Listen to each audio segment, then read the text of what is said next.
Well, experts call this the future of money, and they believe these new digital currencies will eventually replace cash. But as Dale Hurd reports, China's new system also has a dark side. China has begun trials of a new digital yuan, with the aim of becoming the first country in the world to offer a sovereign digital currency. This video explains it.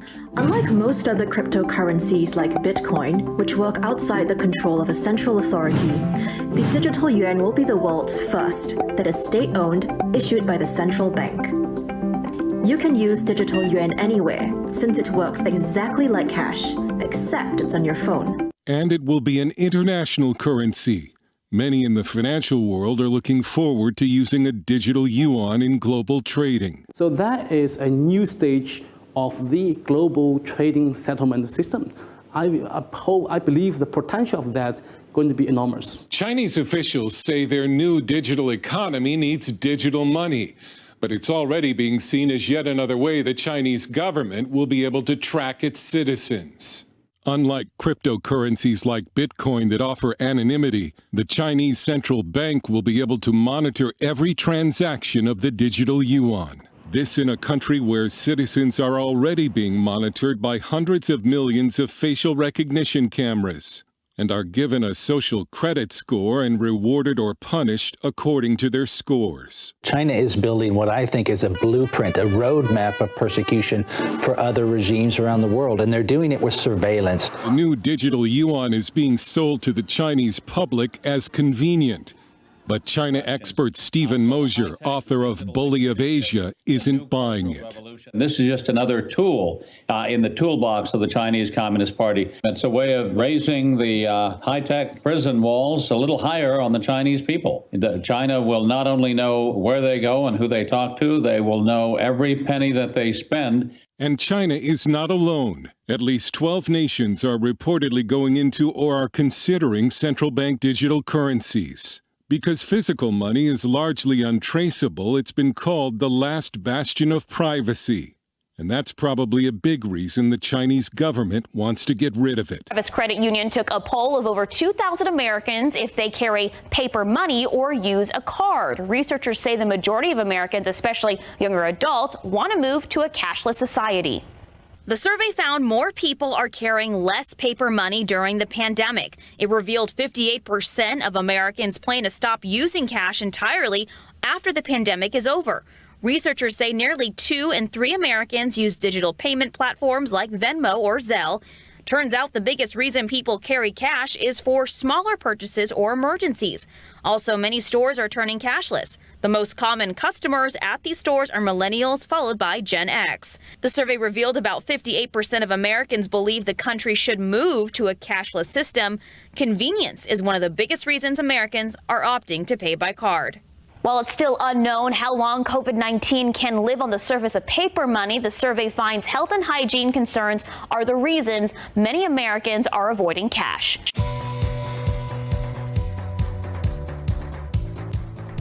Do you run an unattended self-service laundromat? Integrate Nayax's cashless payment solution into your laundromat for the ultimate in ease and convenience for you and your customers. Nayax is a complete payment solution with telemetry and a back-end management suite. Receive text alerts if machines stop working. Minimize vandalism and theft. Easily set up multiple pricing configurations. Nayax can be installed on a pay station, stacks, or individual machines. Choose the configuration right for you. More and more customers want to pay via cashless. Don't miss out. You're even seeing implemented, like you saw there, in places like laundromats. Places where you automatically think about having to have cash on you or change on you in order to use it. Now, obviously not everybody uses a laundromat. Most people do have have a washing machine in their home. But, sometimes you actually have to use a laundromat if you have a huge comfort or something oversized that you can't fit in yours. And you think automatically about change, right? And one of the big stories that came out with the outbreak was remember how we were short on change conveniently, how we were short on cash and change, and how the Fed wasn't giving it out anymore. And people, the laundromats were suffering. Grocery stores were no longer taking cash. They were only taking credit cards. Okay? And one of the things I've constantly talked about over the years is, people have been talking and supporting Bitcoin and cryptocurrency. And that's not what this channel is about. I don't support the Federal Reserve, so obviously I'm not, I'm not supporting crypto. I'm not supporting any of it because they're behind everything. But you hear even in China them talking about how the central banking system is going to be the ones behind the cryptocurrency anyway, regardless. So don't think for 1 second here in America that suddenly they're just going to get rid of the most powerful entity in the world, the Federal Reserve, and suddenly some independent thing like cryptocurrency and Bitcoin and Ethereum are suddenly going to be the currency, and these people are suddenly going to have no control over money and over controlling people. It's not going to work. They're always behind it.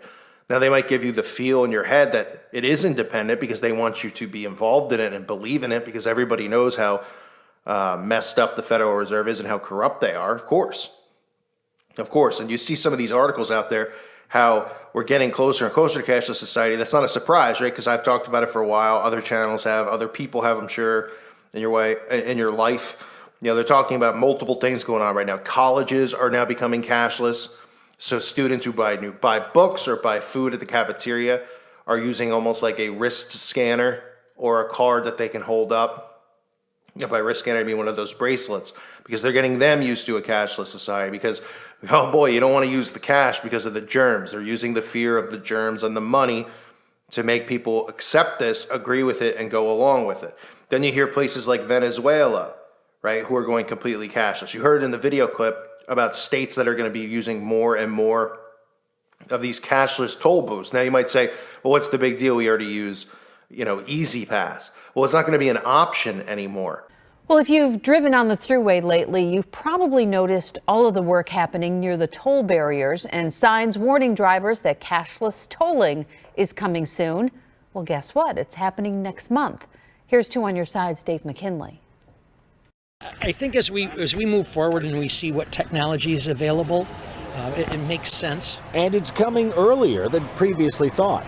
Since the Thruway Authority first announced it would spend $355 million to make the entire length of the state superhighway cashless, it had been saying that the job would be done by the end of this year. But now we're hearing it'll be done in November, with a precise date perhaps to be announced this week. This also means if you've been putting off getting an Easy Pass, you might want to do so to avoid being billed by mail. In parts of the Thruway, which are already cashless, the bill-by-mail system has had some quirks, with numerous complaints from folks getting bills for hundreds or even thousands of dollars and not getting the bill in time to avoid incurring fines for non-payment. On top of that, the Thruway is proposing that toll-by-mail customers pay 30% more than the rate for Easy Pass holders, plus a $2 administrative surcharge per billing statement. When the system does go cashless next month as well, nearly 1,000 full and part-time toll collectors will lose those jobs. It does create some pain for some people in the transition, but I think ultimately it's the way to go. But even after they make that switch to cashless tolls in November, the day when you'll be able to zip through areas like this unencumbered may be a while off. You see, the Thruway Authority still has to then remove toll plazas like this one at Williamsville. There are 54 of those across the length of the state superhighway, and it says that it may take until the end of 2021.